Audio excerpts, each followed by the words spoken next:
আমি সরকারি কর্মচারী, একজন ছোট কর্মচারী। আপনারা সরকারি কর্মচারী হিসেবে চাকরি করে সবাই 8 ঘন্টা ডিউটি করে চলে যান। আপনারা কি কোনোদিন ভেবেছে সরকারি কর্মচারী 14 শ্রেণী পৃষ্ঠার যারা আছে, একটা এমএলএস আছে 14 শ্রেণী কর্মচারী, সেও 8 ঘন্টা ডিউটি করে চলে যায়। এত গুরুত্বপূর্ণ দায়িত্ব সরকারি কর্মচারীদের মধ্যে একজন নিরাপত্তা প্রহরী গাইডগার্ড, তার ডিউটিকে 8 ঘন্টা বিভিন্ন ডিপার্টমেন্টে আপনাদের কাছে কষ্ট লেগে গেলাম। যারা গুরুত্বপূর্ণ দায়িত্বে আছে তাদের প্রতি একটা আমার আগে ভাবত আমি যারা আপনারা নীতি নির্ধারকরা আছেন, এই যে একটা পোস্ট বৈশ্যপরি নায়িকা বিভিন্ন সরকারি কর্মচারী অফিসে তার ডিউটিকে 8 ঘন্টা না 72 ঘন্টা না 24 ঘন্টা, তাকে কি কোনো সুযোগ সুবিধা দেওয়া হয়?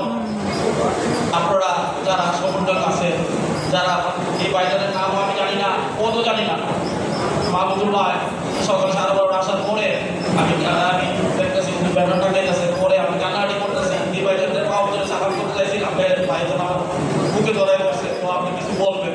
কি বলবো, 20 বছর আমি সরকারি চাকরিজীবী হিসেবে আমি প্রমোশন পাই না। আমি আড়াই মাস আমি সরকারের 20 বছর আমি সেবা দিয়ে গেছি।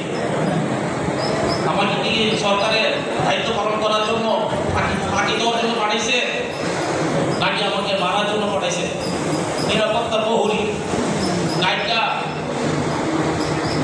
এই পোস্টটা সারা বাংলাদেশে একটা সরকারি হাসপাতাল, যে সরকারি অফিসে আপনার ডিউটি পালন করার জন্য যে বড় বড় অফিসাররা দেওয়া যায় তাদের দায়িত্ব পালন করার জন্য 72 ঘন্টা, তার কোনো ওভারটাইম নাই, তার কোনো 8 ঘন্টা ডিউটি নাই, তার কোনো এই আপনার ছুটি ভাতা নাই।